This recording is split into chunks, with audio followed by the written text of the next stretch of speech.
కథా శీర్షికలోకి స్వాగతం. ఈ కథ పేరు ప్రేమలేఖ. రచన మారుతి చందర్ గారు. ఆంధ్రజ్యోతి దీపావళి ప్రత్యేక సంచికలో ప్రచురింపబడింది. కథలోకి వెళ్దామా? ఎవరైనా లైక్ చేయకపోతే తప్పకుండా లైక్ చేయండి. నా 60వ ఏట ప్రేమలేఖ అందుకున్నానోయ్ అన్నారు వాసుదేవరావు గారు. ఉలిక్కి పడ్డట్టుగా చూశాడు మూర్తి వాసుదేవరావు గారి వైపు. వాసుదేవరావు గారికి 70కు పైనే ఉంటాయి. 5-6 ఏళ్ల క్రితం శతాబ్ది పూర్తి చేసుకున్నారు. మిగలపండిన జామపండు వంటి శరీరపు రంగు, తెల్లని గుబురు మీసాలు, నెత్తిమీద పట్టుకుచ్చులాంటి మెత్తటి తెల్ల జుట్టు, గ్లాస్కో పంచి లాల్చి, చేతి కర్రతో ప్రతి సాయంత్రం షికారుకొచ్చి గబగబా యువకుడిలాగా అడుగులు వేస్తూ నడిచే వాసుదేవరావు గారికి దగ్గర 80 ఏళ్ళు ఉన్నాయి అంటే ఎవ్వరూ నమ్మరు. వార్ధక్యం కొందరు ముఖాలకి కొత్త అందాన్ని, హుందాతనాన్ని ఇస్తుంది. అటువంటి కొందరిలో వాసుదేవరావు గారు ఒకరు. నువ్వు నమ్మడం లేదు కదూ అడిగారు ఆయన దూరాన ఎగిసిపడుతున్న సముద్ర కెరటాన్ని చూస్తూ. మూర్తి జవాబు ఇవ్వలేదు. వాసుదేవరావు గారు మామూలు సముద్ర పొడ్డుకు వచ్చే సగటు రిటైర్డ్ ఆఫీసర్ లాగా చూసేవాళ్ళకు అనిపించవచ్చు. కానీ మూర్తికి తెలుసు ఈయనలో ప్రత్యేకమైన వ్యక్తిత్వం ఉందని. ఆ కాలంలో అంటే బ్యాంకులు జాతీయం చెయ్యక మునుపు ప్రైవేట్ బ్యాంకులో మేనేజింగ్ డైరెక్టర్గా ఉండేవారు. ఆ తర్వాత బ్యాంకులని జాతీయం చేసేశారు. బ్యాంకింగ్ బోర్డు అడ్వర్టైజర్గా ఉండి కావాలనే పదవికి రాజీనామా చేశారు. బ్యాంకులని జాతీయం చెయ్యక మునుపు ఆయన ఎందరికో ఉద్యోగాలు ఇప్పించారు. ఆయన సిఫార్సుతో మామూలు చిన్న గుమాస్తాలుగా చేరిన వాళ్ళు చాలా బ్యాంకుల్లో పెద్ద పెద్ద ఉద్యోగస్తులుగా ఉన్నారు. ఈరోజు బ్యాంకింగ్ సర్కిల్స్లో ఆయన పేరు తెలియని వారు ఉండరు. వాసుదేవరావు గారి భార్య పోయి 10 ఏళ్ళు అయింది అని వినున్నాడు మూర్తి. అంటే ఆమె బ్రతికుండగానే ప్రేమ వ్యవహారం సాగించారా? గుబురు మీసాల వెనక నుంచి సన్నగా నవ్వుతున్నారు వాసుదేవరావు గారు. వెడల్పుగా ఉన్న ఆయన చెవుల వంక చూస్తున్నాడు మూర్తి. ఏమిటోయ్ ఈ ఓల్డ్ మ్యాన్ ప్రేమ కబుర్లు చెప్తున్నాడు అనుకుంటున్నావా అడిగారు ఆయన. నిజానికి మూర్తికి ఆయన ప్రేమ గురించి వినాలన్న కుతూహలం లేదు, వినే ఓపిక లేదు. తన సమస్యతో తాను తలకిందలు అవుతున్నాడు. నన్ను పెళ్లి చేసుకోండి, ఎప్పుడు మీ దగ్గరే ఉండిపోతాను అంటూ 60 ఏళ్ల నాడు మ్యారేజీ ప్రపోజల్ అందుకున్నాడు. అతని మనస్థితి ఎలా ఉందంటావు అడిగారు వాసుదేవరావు గారు. ఈయనకి నిజంగానే సెనివిటీ వస్తోందా? తన ప్రేమ లీలల గురించి హరికథ చెప్తున్నాడు కాబోలు అనుకున్నాడు మూర్తి. అప్పటికి బ్యాంకు జాతీయం చెయ్యలేదు. ఇందిరాగాంధీ బాంబు పేల్చినట్టు బ్యాంకులు జాతీయం చేసేందుకు రాత్రికి రాత్రి ఆర్డినెన్స్ జారీ అయిన రోజులు. చేతి కర్ర గడ్డం కింద ఆనించి అనంత సాగరం వైపు చూస్తూ అన్నారు వాసుదేవరావు గారు. ఈ ముసలాయనకు నిజంగానే మతిపోయి ఉన్నది. బ్యాంకులు జాతీయం చేయలేదంటున్నారు, మళ్ళీ చేశాక అంటున్నారు. మా అబ్బాయి ఈ వారంలోనే లండన్ నుంచి వచ్చాడు, వాడి వెంట మా కోడలు రాలేదు. ఆగిపోయారు వాసుదేవరావు గారు. ఈసారి మూర్తి కాస్త నిటారుగ్గా కూర్చున్నాడు. ఆయన చెప్పే విషయం గురించి వినాలన్న కుతూహలం కలుగుతూ ఉంది. అసలు వాసుదేవరావు గారు తన కొడుకు గురించి ఎప్పుడూ మాట్లాడలేదు. కొడుకు, అతని విషయాలు కాలగర్భంలో కలిసిపోయిన సంగతుల్లాగా. మా అబ్బాయి మా ఇష్టానికి వ్యతిరేకంగా ప్రేమించి పెళ్లి చేసుకున్నాడు. ఆ విషయాలు నీకు తెలియవు కదూ అని అడిగాడు. తెలియవు అన్నట్టు తల ఊపాడు మూర్తి. వాసుదేవరావు గారి కొడుకు గురించే కాదు, తనకి చాలా విషయాలు తెలియవు. ఈ సృష్టిలో పక్షులు, జంతువులు, వృక్షాదులు, ఇలా వివిధ జంతువులు ఉన్నట్టే మనుషుల్లో కూడా వృత్తుల బట్టి జాతులు ఏర్పడుతూ ఉంటాయి. అలాంటి బ్యాంకింగ్ జాతికి చెందిన మూర్తి కూడా వాసుదేవరావు గారు బ్యాంకు గురించి రాసిన ఇంగ్లీషు గ్రంథం ఇంచుమించు బ్యాంక్ ఆఫీసర్స్కి అందరికీ పెద్ద బాల శిక్ష వంటిది. ఆఫీసర్ ర్యాంకులో ఉన్న ప్రతి వాళ్ళు దాన్ని చదివి ఉంటారు. అలా పరిచయం అయింది ఆఫీసర్గా రిక్రూట్ అయిన మూర్తికి వాసుదేవరావు గారితో. మూర్తికి వాసుదేవరావు గారికి మధ్య 1/2 శతాబ్దపు వ్యత్యాసం ఉంది. వయసులో, భారాల్లో, ఆలోచన విధానంలో సమన్వయం అంటూ ఉండేదే కాదు. కానీ వాసుదేవరావు గారి కాలం నాటి పాత బ్యాంకింగ్ విధానం ఈనాటి రుణ మేళాల కంటే ఆర్థికంగా పటిష్టమైందని మనసు తెలిపినా పైకి ఒప్పుకునేవాడు కాదు మూర్తి. అయితే అప్పుడప్పుడు గట్టి సమస్య వచ్చినప్పుడు వాసుదేవరావు గారిని సంప్రదిస్తూ ఉండేవాడు. 30 ఏళ్ల వయసున్న ఈ యువకుడు, అష్టాబ్ది చేరుకోబోతున్న ఆయన, ఇద్దరూ ఒకే వృత్తికి చెందినవారు. ఆయనది అనుభవం, ఇతంది ఉత్సాహం. బ్యాంకులు ఇస్తున్న ఈ రుణాలు మేళాలు వల్ల బీద ప్రజలు బాగుపడడం లేదు. వారిని సోమరులను చేస్తున్నారు మీరంతా కలిసి. మా కాలంలో బ్యాంకుల్లో పట్టాను అప్పు చేసేవాళ్ళమే కాదు, ఇచ్చిన అప్పు తీర్చేదాకా అవతల వాళ్ళకి నిద్ర పట్టేదే కాదు. సింహ స్వప్నం బ్యాంకులంటే. ఈ బ్యాంకు రుణాలు తాత్కాలికంగా కన్నీళ్లు తుడుస్తాయే తప్ప అసలు దుఃఖాన్ని పోగొట్టలేవు.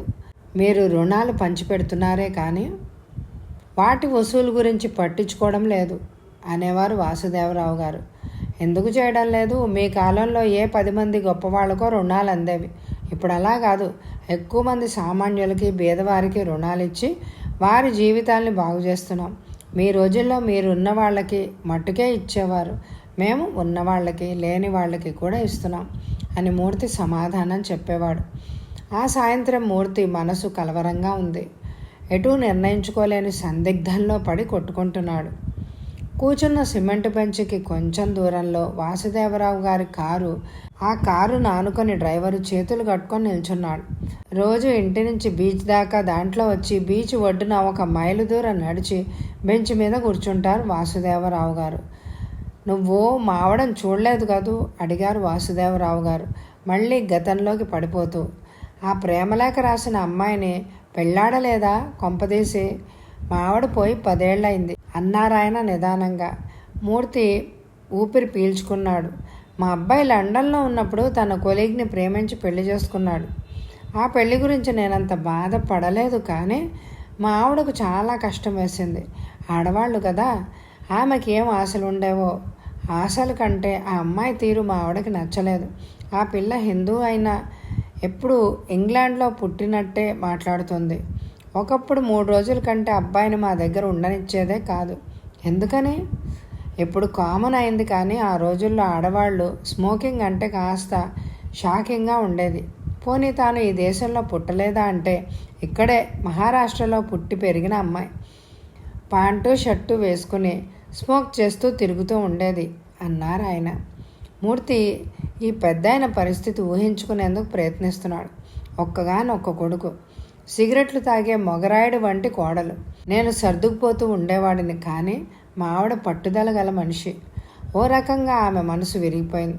మీకు నేను, నాకు మేరు, మనకు కొడుకు లేడు, కోడలు లేదు అంటూ గుండె రాయి చేసుకుంది. ఆగారు వాసుదేవరావు గారు. ఆయన కంఠం బొంగురుగా ఉన్నా దృఢంగా ఉంది. సరిగ్గా అలాంటి సమయంలోనే బ్యాంకు జాతీయం చేయబడింది.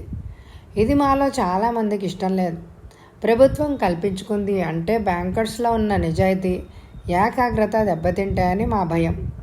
ప్రజలు మూలధనానికి మమ్మల్ని నమ్మి దాచుకున్న నిలవధనానికి మేము ధర్మకర్తలం మాత్రమే అని నమ్మేవాళ్ళం మేమందరం. బ్యాంకింగ్ సర్కిల్స్ ఉక్కిరి బిక్కిరిగా ఉన్న కాలంలో మా అబ్బాయి తన కూతురుతో పాటు లండన్ నుంచి దిగాడు అన్నాడు వాసుదేవరావు గారు. మీకు మనవరాలు ఉన్నట్టు నాకు తెలియదే అడిగాడు మూర్తి ఆశ్చర్యంగా. నా గురించి నీకేం తెలుసు? వాసుదేవరావు గారి ప్రశ్న సవాల్ చేస్తున్నట్లు. అవును, ఆయన గురించి తనకేం తెలుసు? విశాలమైన వారింట్లో ముందు హాల్లోకి వెళ్ళి ఎప్పుడైనా కూర్చున్నప్పుడు వంటవాడు కాఫీ బిస్కెట్లు ఇవ్వడం, ఆయన లోపల నుంచి బయటకు వచ్చాక మాట్లాడి ముందు హాల్ నుంచే తను బయటకు రావడమే తప్ప ఆయన ఆ ఇంట్లో ఎవరున్నారో ఎంతమంది ఉన్నారో కూడా చూడలేదు. ఆఖరిసారి వచ్చినప్పుడు మా అబ్బాయి 10 రోజులు మా దగ్గర ఉన్నాడు. ఎవరితో మాట్లాడేవాడు కాదు. గదిలో పడుకుని పగలు రాత్రి నిద్రపోతూ ఉండేవాడు. మనవరాలో దానికి 5 ఏళ్ళు. ఆ దేశంలో పుట్టిన పిల్లేమో బాగా పొడవుగా 7 ఏళ్ల పిల్లలాగా కనిపిస్తూ ఉండేది. వచ్చినప్పటి నుంచి మా అబ్బాయి పిల్ల తిన్నదో లేదో కూడా కనుక్కోలేదు.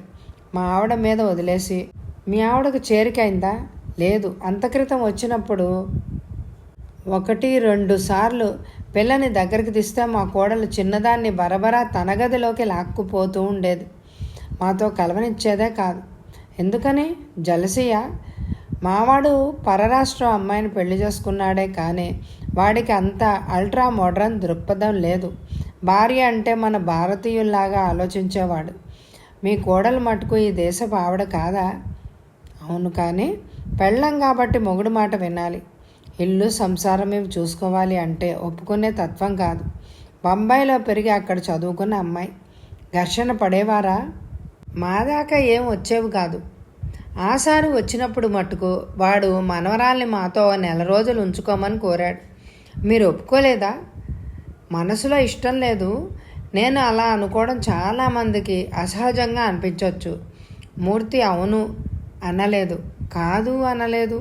ఎప్పుడూ తన కుటుంబ విషయాల గురించి మాట్లాడని వాసుదేవరావు గారు ఈరోజు తన కొడుకు గురించి విషయాలు ఎందుకు చెప్తున్నారు? పెద్దతనంలో శరీరమే కాదు, హృదయం కూడా చాలా బలహీనంగా ఉంటుందోయ్. గాజుబుడ్డిలాగా చాలా అస్తారుపదంగా కాపాడుకోవాలి ఈ రెండిటిని. ప్రశ్నార్థకంగా చూశాడు మూర్తి. శరీరమా హృదయమా అన్నట్లుగా. ఈ శరీరం బలహీనమైతే డాక్టర్లు ఉంటారు, మందులు కూడా ఉంటాయి. హృదయం ఉంది చూసావు, అది వెన్నలాగా ఏమాత్రం వేడి తగిలినా కరిగిపోతుంది. అజాగ్రత్తగా ఉంటే పగిలిపోతుంది. మా ఆవిడతో చెప్పాను, మనవరాల్ని ఒక నెల్లాళ్ళు ఉంచుకున్నా ఆ పిల్ల మీద మమకారం పెంచుకోకు, అంటీ ముట్టనట్టుగా ఉండు అని. ఉండగలిగారా? ఒక రకంగా ఉండగలిగాం. ఎట్లాగో తెలుసా? నాకు నువ్వు నీకు నేను అన్న మా దాంపత్య బంధం చాలా గట్టిగా అల్లుకుంది కనుక. ప్రేమలేఖ అందుకున్నానన్నారు. అయితే మీరు మీ ఆవిడ ప్రేమలేఖలు రాసుకునేవారా అని అడిగాడు మూర్తి. ఆ అవసరం మాకు కలగలేదు. మేము ఒకరిని విడిచి ఒకరు ఉండలేదు. 2 సార్లు యూరోప్ వెళ్ళాను. ఇంగ్లీష్ రాకపోయినా వెంట లాక్కుపోయాను మావిడను. జ్ఞాపకాల బరువులతో ఆయన కళ్ళు నల్లగా అయ్యాయి. కనుగుడ్లలో బీచి దీపాలు ప్రతిఫలించాయి. మూర్తి కళ్ళజోడు లేని ఆయన కళ్ళవంక చూస్తున్నాడు. వాసుదేవరావు గారికి చత్వారం వచ్చి పోయిందట. ఇప్పుడు జోడు లేకుండా చదవడమే కాదు, దూరపు వ్యక్తిని కూడా గుర్తించగలరు. మనవరాలి పేరు చెప్పలేదు అడిగాడు మూర్తి. మేము బేబీ అని పిలిచేవాళ్ళం. పేరు ఏదైతే ఏంలే. బేబీ ఈ ముసలి వాళ్ళకి ఎంత చేరువుగా రావాలని ప్రయత్నించేదో అంత దూరంగా ఉంచేవాళ్ళం. అన్యాయం కాదు. ఎవరికి? మాకా బేబీకా? బేబీకే కాదు. ఆట సామాన్లు, ఆలన పాలన, కారులో షికార్లు, కబుర్లు అన్నీ ఉండేవి. రోజు బేబీ షికార్లు, ఆటలు. ఏ లోపం చేసేవాళ్ళం కాదు. ఏ క్షణంలో బేబీని వాళ్ళు తీసుకువెళ్ళినా మనం బాధపడకూడదు, మమకారం పెంచుకోకూడదు అని గట్టి నిర్ణయం తీసుకున్నాం. మా మనసుల్ని రాయి చేసుకున్నాం. తర్వాత ఏం జరిగింది? నెల్లాళ్ళు అయ్యాక మా అబ్బాయి లండన్ నుంచి వచ్చాడు. ఆయన నిశ్శబ్దంగా అయిపోయారు. మూర్తికి ప్రేమలేఖ రాసిన ఆ యువతి గురించి వినాలనుంది. 60 ఏళ్ల వయసులో ఈయనకి ప్రేమలేఖ రాయగల యువతి ఎట్లా తటస్థపడింది? మీకు సెక్రటరీ ఉండేదా? అడిగాడు మూర్తి మనసులో వచ్చిన ఆలోచనలు ఆపుకోలేక. ఉండేవాడు, ఉండేది కాదు అన్నారు వాసుదేవరావు గారు లింగ భేదాన్ని ఒత్తి పలుకుతూ. గెస్సింగ్ గేమ్లో ఓడిపోయి నోరు మూసుకొని కూర్చున్నాడు మూర్తి. మా అబ్బాయి భార్య విడిపోదామని నిశ్చయానికి వచ్చారట. ఆఖరి ప్రయత్నంగా ఒక 6 నెలలు ఒకరికొకరు దూరంగా ఉండాలని నిర్ణయించుకున్నారు. మరి మనమరాల్ని మీ దగ్గర ఉంచుతారా? వాడు ఉంచుతానని అనలేదు. మాకు ఇష్టం లేదు. అయితే అమ్మాయిని ఇండియాలో ఉంచి చదివించాలని వాడి ఉద్దేశం. ఎక్కడైనా బోర్డింగ్ స్కూల్లో ఉంచి ఇంగ్లీష్ స్టాండర్డ్ ఉన్న స్కూల్లో చేర్పిస్తాను అన్నాడు. మీరు ఒప్పుకున్నారా? మాదేముంది, చదువు చెప్పించాం. పెద్దవాడయ్యాడు, కోరి పెళ్లి చేసుకున్నాడు. నిజమేననుకోండి. కానీ ఈ 5 ఏళ్ల పిల్ల తల్లి, తండ్రి, తాతగారు, మా అమ్మ అంతా ఉండి ఆ ఇంగితం వాళ్లకు ఉండాలి. మా కోడలు తన ఆ పిల్లని పెంచలేను, హాస్టల్లో ఉంచమందట. ఉంచనా వద్దా అని మమ్మల్ని సలహా అడగలేదు. అప్లికేషన్స్, మంచి స్కూల్ అంటూ ఆ వేసంగి 2 నెలలు అటు ఆల్మోరా నుంచి ఇటు ఊటీ దాకా అన్ని స్కూళ్ళు చూసి వచ్చాడు. నచ్చలేదా? వాడికి నచ్చింది. కానీ ఈ 2 నెలల్లో బేబీ కొద్ది కొద్దిగా మా మనసుల్ని కొల్లగొట్టడం ఆరంభించింది. వాళ్ళ మామతో పొద్దుటే లేవడం, నాతో సాయంత్రం షికార్లు, ఫ్రాకులు మానేసి పట్టు పరుకునీళ్ళు కట్టుకోవడం, బాబ్డ్ హెయిర్ వద్దు జడవెయ్యమంటూ పేచి ఇలా అల్లుకుపోవడం మొదలుపెట్టింది. బేబీకి లేడీ ట్యూటర్ని పెట్టారా అడిగాడు మూర్తి. ప్రేమలేఖ సంగతి వదలడం ఇష్టం లేక. ఏమిటోయ్ సినిమాలు తెగ చూస్తున్నట్టున్నావే అంటూ పక్కపక్క నవ్వారు రావుగారు. మీరు ప్రేమలేఖ సంగతి వదిలేసి మిగతా అన్నీ చెప్తున్నారు. దైవ దర్శనం చేసుకోవాలంటే ముందు ప్రాకార ప్రదక్షిణలు చెయ్యాలి కదటోయ్. చివరికి కదా మూల విరాట్ కనిపించేది అన్నారు నవ్వుతూ. మూర్తి బదులు చెప్పకుండా ఊరుకున్నాడు. ఎక్కడ చదివాలో నిర్ణయం అయిపోయింది. మంచి హాస్టల్, క్రమశిక్షణ, చదువు గల స్కూల్లో అడ్మిషన్ వచ్చింది. అమ్మాయికి కావాల్సిన యూనిఫాము, బెడ్డింగు, దుప్పట్లు, నైట్ డ్రెస్సులు ఇలా హాస్టల్ వాళ్ళు నిబంధన ప్రకారం ప్లాస్టిక్ బకెట్తో సహా అన్నీ కొనడం అయింది. ఆ మర్నాడు ఉదయం బేబీని తీసుకెళ్ళిపోతున్నాడు వాళ్ళ నాన్న హాస్టల్లో చేర్చడానికి. ఆ రాత్రి 9 వేళ ముందు హాల్లో కూర్చొని చదువుకున్నాను. బేబీ నెమ్మదిగా నా దగ్గరకు వచ్చి మెడ చుట్టూ చేతులు వేసి తాతయ్య అంటూ గట్టిగా కౌగిలించుకొని ఈ లెటర్ చదువుకో అంటూ ఇచ్చేసి గబగబా హాల్లోంచి వెళ్ళిపోయింది. ఆగారు వాసుదేవరావు గారు. ఆయన కళ్ళు తళతళమంటున్నాయి. జ్ఞాపకాల మాధుర్యం ఆయన కళ్ళల్లో కాంతివంతంగా ప్రతిఫలిస్తోంది. మూర్తికి కొద్ది కొద్దిగా బోధపడుతోంది. ఆయన ఏకాగ్రత చెడగొట్టడం ఇష్టం లేక నిశ్శబ్దంగా చెవులు దూర పెట్టుకొని వింటున్నాడు. బేబీ ఏం రాసింది? ఫేర్వెల్ లెటరా? బర్త్డే గ్రీటింగ్సా? ఏం రాసింది? అంత క్రితం సంవత్సరానికి మా అమ్మ బర్త్డేకి గ్రీటింగ్స్ కవర్లో పెట్టి ఇచ్చింది. ఏం రాసింది? కుతూహలంగా విప్పాను. తాతయ్య, ఐ లవ్ యూ. నన్ను పెళ్లి చేసుకో. మా అమ్మలాగా ఎప్పుడూ నీ దగ్గరే ఉండిపోతాను. నన్ను ఎక్కడికి పంపకు. ఇంగ్లీష్లో బ్లాక్ లెటర్స్లో రాసిన ప్రేమలేఖ అది. ఆ మాటలు అంటున్నప్పుడు వాసుదేవరావు గారి కంఠంలో ఆనందం, గర్వం ప్రతిధ్వనించాయి. మా హృదయాలు గాజు బుడ్లు అనుకున్నాను. అవి ఇనుప బుడ్లని నాకు ఆ క్షణంలో అర్థమైంది. ఆ 3 నెలలు నేను ఎంతో సెల్ఫిష్గా నా గురించి, నా భార్యను గురించి ఆలోచించాను. ఎందుకు మా హృదయాలు గాయపడకుండా తప్పించుకునే ప్రయత్నంలో ఉన్నామే తప్ప 6 ఏళ్ల ఆ పసిపాప హృదయం ప్రేమ కోసం, రక్షణ కోసం ఎంత పరితపించిపోతోందో గ్రహించుకోలేకపోయాను. వయస్సుతో మనిషి హృదయం విశాలమవుతుంది, లేక కుచించుకుపోయి స్వార్థపరుని చేస్తుందా అన్నారు రావుగారు. ఆ పసి హృదయాన్ని, మమతని అర్థం చేసుకునేందుకు ప్రయత్నించని తన కాఠిన్యాన్ని తప్పుపడుతూ, బేబీ మీ దగ్గరే ఉండిపోయిందా? ఆ ఉత్తరంతో నేను మళ్ళీ మనిషినయ్యాను. అంతవరకు ప్రేక్షకుడిగా ఉండిపోయిన నేను బేబీ మా దగ్గర ఉంటుంది అంటూ పట్టుబట్టాను. నిజానికి మా అబ్బాయి అంత వ్యతిరేకత చూపలేదు. అదన్నమాట మీ ప్రేమలేఖ? నవ్వుతూ అడిగాడు మూర్తి. అది ఉట్టి ప్రేమలేఖ కాదోయ్. మా జీవితాల్లో వెన్నెల, వెలుగు, కదలిక, కాంతి ఎన్నో తీసుకొచ్చిన అపూర్వ లేఖ. మా బేబీ తన చిట్టి వేలు చుట్టూ ఈ పెద్దవాళ్ళిద్దరినీ దారం ముక్కలాగా చుట్టేసుకుంది. మరి పెళ్లి చేసుకోలేదే అని అడిగాడు మూర్తి ఆటలు పట్టిస్తూ. నాకంత అదృష్టం లేదోయ్. తొందరపడి 50 ఏళ్ళు ముందుగా పుట్టేశాను. మా అబ్బాయి, కోడలు విడిపోయారు. ఆ తర్వాత మా అబ్బాయి పోయాడు, నా భార్య పోయింది. ఎన్ని కష్టాల్లో, ఎన్ని బాధల్లో శిథిలమైపోయిన ఈ పడవని చుక్కానిలాగా పట్టుకు నడుపుతుంది మా బేబీ. మీ ఇంట్లో ఆమెను ఎప్పుడు చూడలేదు, మీరెప్పుడు పరిచయమే చేయలేదు, ఇంతవరకు అవసరం రాలేదు. ఇప్పుడు వచ్చిందా? నేను బ్యాంకర్ని, ఫిక్స్డ్ డిపాజిట్కి టైం, అంతేగాని ఆ పేపర్ వైపు తలెత్తి కూడా చూడను. బేబీ 3 నెలల క్రితం ఒక ఉత్తరం రాసింది. తనెందుకు చెప్తున్నది అర్థం కావడం లేదు మూర్తికి. నీకు చెప్పాల్సిన సమయం, సందర్భం వచ్చాయి అంటూ వాసుదేవరావు గారు పిన్ చేసిన 2 ఉత్తరాలు మూర్తికి అందించాడు. చదవచ్చా అని అడిగాడు మూర్తి. ఒకరి డిపాజిట్ని మరొకరికి ఎప్పుడూ ఇవ్వకూడదు. ఇవ్వను. చదువు. మొదటి ఉత్తరం, తాతయ్య ఐ లవ్ యూ అంటూ బ్లాక్ లెటర్స్తో రాసిన 15 ఏళ్ల క్రితం నాటి లేఖ. రెండోది అదిరే గుండెలతో సందేహం, సంతోషాల, ఆశ, నిరాశల మధ్య ఊగిసలాడుతూ వణికే వేళ్లతో ఉత్తరం మడత విప్పాడు మూర్తి. ముత్యాల కోవ వంటి అక్షరాలతో, తాతయ్య మూర్తి అంటే నాకు ఇష్టం. మా ఇద్దరికి స్టాఫ్ ట్రైనింగ్లో పరిచయం అయింది. అడ్రస్ రాశాను. ఎలా పరిచయం చేసుకుంటావో నాకు తెలియదు. కలుసుకొని నాకు తగినవాడు అవుతాడో కాదో నువ్వే నిర్ణయించు.